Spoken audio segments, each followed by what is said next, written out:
झांसी में Rohtak railway line पर पहली सवारी गाड़ी जो है 16 फरवरी से शुरू हो चुकी है। प्रधानमंत्री नरेंद्र मोदी ने रेवाड़ी से हरी झंडी दिखाकर ट्रेन का लोकार्पण किया और अब कांग्रेस जो है एक्शन में आ चुकी है। कांग्रेस के राज्यसभा सांसद दीपेंद्र हुड्डा जो है 20 फरवरी को हांसी रेलवे स्टेशन पर पहुंचने वाले हैं। ट्रेन में वो सफर करेंगे हांसी से रोहतक तक का उद्घाटन हो चुका है, जिसके बाद अब कांग्रेस के राज्यसभा सांसद दीपेंद्र हुड्डा यहाँ पर पहुंचेंगे, रेल का मजा लेंगे, उद्घाटन करेंगे, क्या करेंगे देखने वाली बात होगी। फिर कांग्रेस के बड़े बड़े नेता यहाँ पर पहुंच चुके हैं, उनसे बातचीत कर लेते हैं, जिन्होंने आज एक महत्वपूर्ण प्रेस कॉन्फ्रेंस की है, उनसे बातचीत कर लेते हैं, क्या कुछ कहना चाहेंगे और क्या दीपेंद्र हुड्डा 20 तारीख को यहाँ पर करने वाले हैं। जो हांसी महम रोहतक रेलवे की जो रेल शुरू हुई है, ये केंद्र की कांग्रेस सरकार और हरियाणा की चौधरी भूपेंद्र सिंह हुड्डा की कांग्रेस सरकार के दौरान माननीय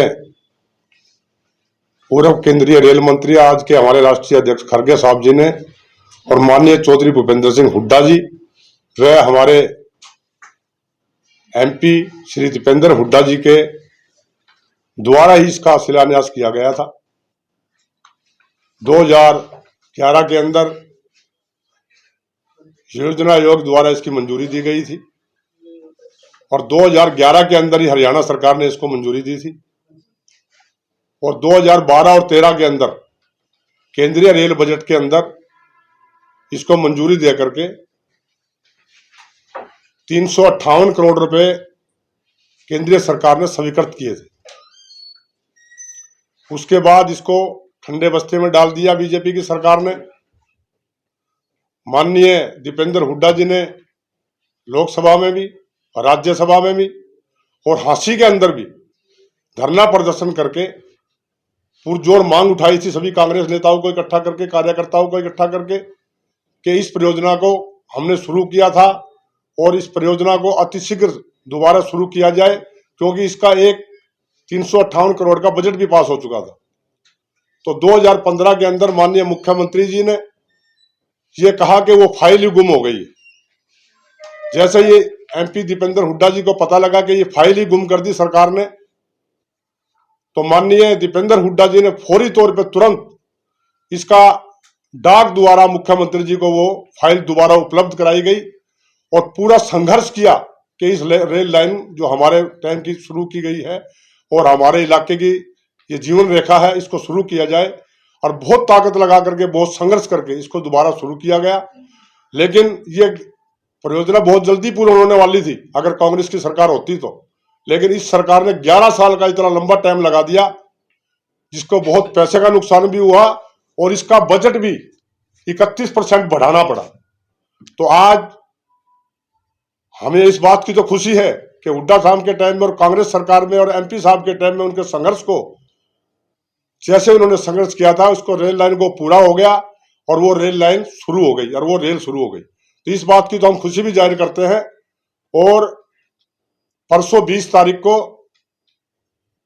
जैसे ही 11:40 पे ट्रेन हांसी महम रोहतक पहुंचेगी तो माननीय सांसद दीपेंद्र हुड्डा जी हांसी आएंगे, सभी कांग्रेस कार्यकर्ताओं को लेकर के खुशी जाहिर करेंगे और रेलवे स्टेशन पर खुशी जाहिर करके उस रेलवे के अंदर रेल के डब्बे में बैठ के कांग्रेस के साथियों के साथ उसमें सफर करेंगे। इसलिए आज आपको यहाँ बुलाया गया है।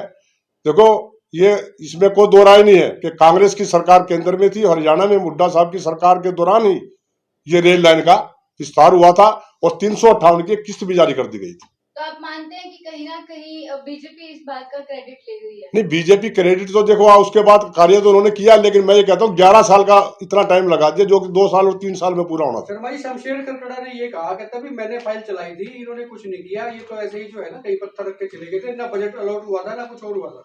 देखो, मैं शमशेर खरकड़ा की बातों से अनभिज्ञ इसलिए हूं कि मेरे को पता नहीं उन्होंने क्या बोला, लेकिन आपने मेरे को बोला, कोई बात नहीं, मैं इसके लिए माफी चाहता हूं, मेरे को नहीं पता था।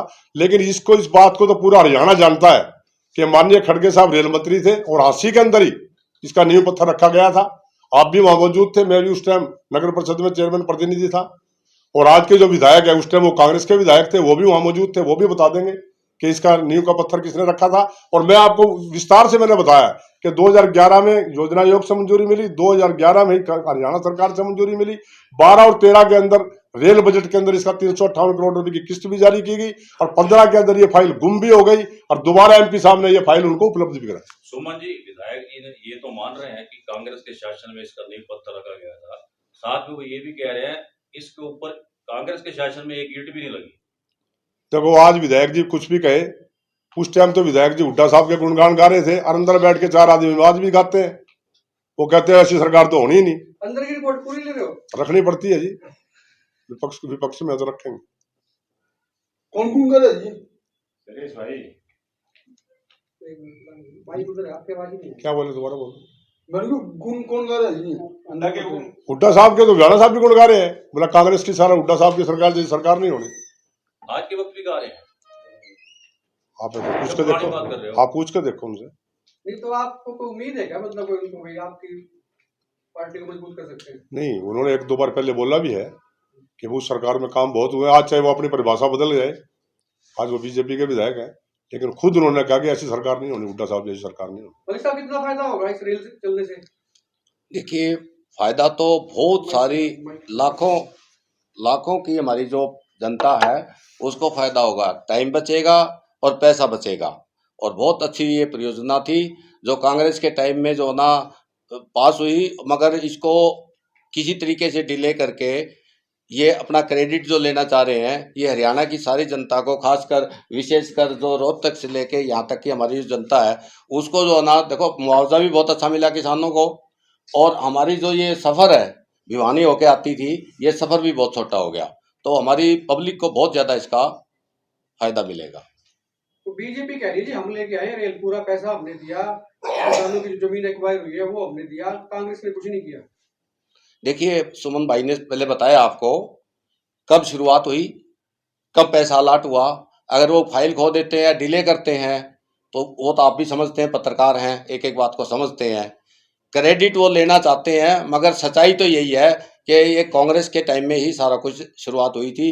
अब इसको डिले करके, फाइल को खो के, पैसा भी अलॉट हो गया था, बता रहे हैं सुमन भाई ने जैसे बताया, प्रवक्ता है हमारे, इन्होंने बताया। तो अब ये सिर्फ अपना क्रेडिट लेने के लिए ये सारा कुछ अच्छा, ना, दोनों में होड़ नहीं है? जैसे बीजेपी ने ले लिया 2 दिन पहले क्रेडिट, अभी दीपेंद्र हुड्डा भी यहाँ से आ रहे हैं, वो चाह रहे हैं कि क्रेडिट उनको मिले, मतलब क्रेडिट की होड़ चली है। नहीं, इसको होड़ नहीं कह सकते, ये तो सच्चाई है। जहां से शुरुआत हुई, बीजेपी ने तो नहीं शुरुआत की, शुरुआत किसने की? कांग्रेस पार्टी ने की, और बजट भी अलॉट हो गया। बाई चांस सरकार पलटी हो गई, अब उन्होंने वो ठंडे बस्ते में डाल दी, फिर बहाना बना दिया फाइल गुम हो गई। अब फाइल गुम हो गई, फाइल भी उपलब्ध करवा दी, तो सच्चाई तो यही है। किसानी से जुड़े हुए मलिक साहब, आप किसान आंदोलन दोबारा शुरू हो रहा है, सरकार टस से मस नहीं हो रही है, किस तरह से देखते हैं? किसान जीत के आएंगे, फतेह करके आएंगे।